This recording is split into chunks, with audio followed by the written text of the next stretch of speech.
Thank you for watching my summary of a video, a debate.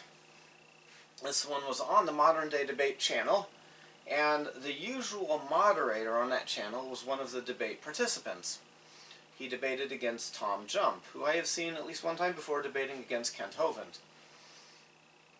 The subject of the debate was Christianity has more evidence than other religions. And the three evidences that he brought up, the Christian in the debate, Tom Jump is an atheist,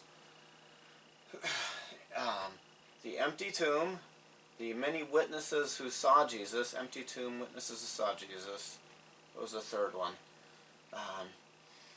Tom Jump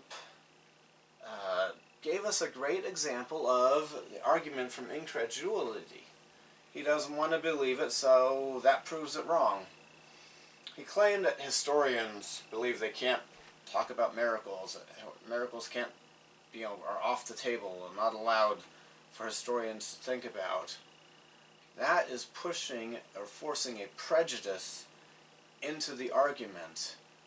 You don't have proof of no miracles. Tom Jump doesn't have proof of no miracles.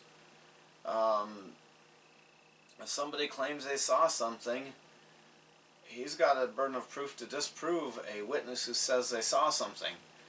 And Tom Jump there is forcing his bias and his personal belief into the rules of the research. And they had a lot of back and forth about very philosophical things and trying to define science and philosophy. But Tom Jump never disproved, never explained how somebody could survive a Roman execution, how there were people that wrote about Jesus back then that were not believers, and how there could be an empty tomb and so many witnesses. These witnesses, sometimes we get their names in the writings, because when it was written, probably because when it was written, the person was still alive so you could talk to them. Like Cleopas. I bet Cleopas was still alive when the book of Luke was written, so somebody could have found him and talked to him and found out from him.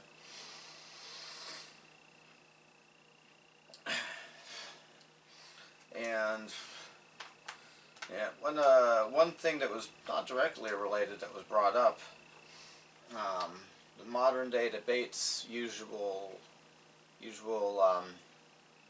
moderator brought up the fact that Oliver Cowdery left the Church of Jesus Christ of Latter-day Saints, and he looked at that as a negative thing, something that would, but wow, no, that's a positive thing. Like, I'm not glad anyone leaves the church, but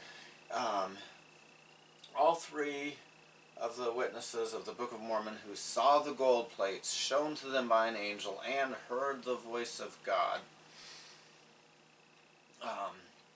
were left the church. But none of them ever denied that testimony that's written in the Book of Mormon about seeing the gold plate, seeing the angel, hearing the voice of God. Now that is why I'm not disconcerted, I'm not troubled by Oliver Cowdery leaving the church, because people are people. People have personalities, they have disagreements.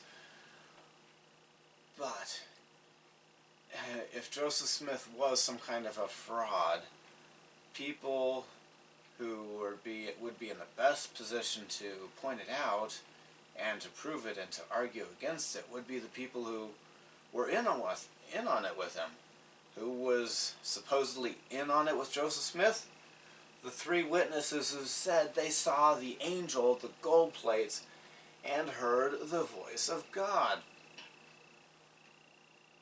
But since they, not only did they not denounce it, not take it back, but there's at least one incident in David Whitmer's life where somebody was starting a rumor that he denied the Book of Mormon, denied seeing the angel and the gold plates. He collected petitions vouching for his integrity, and got a statement printed in the newspaper of his town that he did not deny that the person was lying that said that he had denied it. Alright. So, thank you for watching my thoughts on this debate. You have a good day.